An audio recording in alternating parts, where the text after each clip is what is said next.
اعوذ باللہ من الشیطان الرجیم بسم اللہ الرحمن الرحیم۔ آج ہم جو درس شروع کرنے لگے ہیں یہ حضور سیدی شیخ الاسلام پروفیسر ڈاکٹر محمد طاہر القادری مدثر علی آپ کی کتاب ہے احادیث مبارکہ پر منہاج السوی۔ یہ حدیث مبارکہ پر کتاب ہے منہاج السوی۔ اس کتاب کے اندر آپ نے یہ کتاب حدیث پر مرتب کی ہے اور یہ بہت پیاری اعلیٰ اور جید کتاب ہے۔ اگر ہم اس کتاب کو کھولیں تو دیکھیں جو آپ نے ابواب قائم کیے ہیں، یعنی کہ ترتیب کے ساتھ آپ نے کتاب کو مرتب کیا ہے۔ ایمان، اسلام اور احسان کے حوالے سے پہلا باب آپ نے قائم کیا ہے۔ اس کے بعد آپ نے جو دوسرا باب قائم کیا وہ ہے عبادات اور مناسک کے حوالے سے، خوارج، مرتدین اور گستاخان مصطفیٰ صلی اللہ علیہ وسلم کے حوالے سے۔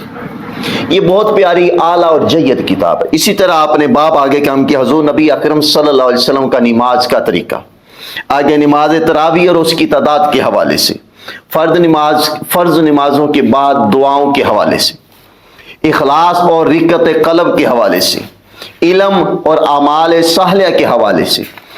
ایسے ہی آپ نے اس منہاج السوی کے اندر حدیث مبارکہ پر آپ نے بے شمار مشتمل آپ نے باب قائم کیا، اور سب سے بڑی جو بات ہے وہ اس کتاب کی وہ یہ ہے کہ آپ نے جو بھی حدیث لی ہے، جس کتاب سے آپ نے حدیث لی ہے، آپ نے اس کا یہاں پر حوالہ بھی دیا۔ یہ دیکھیں، یہ میں نے ایڈ لائن کی ہوئی ہے یہاں پر کتاب، یعنی کہ بخاری شریف کی ہے تو بخاری شریف کی، مسلم میں حدیث ہے تو مسلم میں، ابو داؤد میں ہے تو ابو داؤد میں یہ حدیث، یعنی جس کتابوں میں حدیث موجود ہے ان کتابوں کے آپ نے 7 حوالے بھی دیے۔ یہ دیکھیے، ٹھیک ہے، تو یہ بہت اعلیٰ اور جید کتاب ہے۔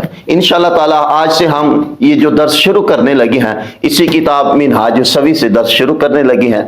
اور ساتھ ہی یہ میرا پیغام ہے کہ جو دوست احباب اگر کسی کو کتاب پڑھنے کا شوق ہو تو وہ اس کتاب کو لے، منہاج السوی کو، یہ پڑھے۔ یہ حدیث مبارکہ پر بہت اچھی اور اعلیٰ جید کتاب ہے۔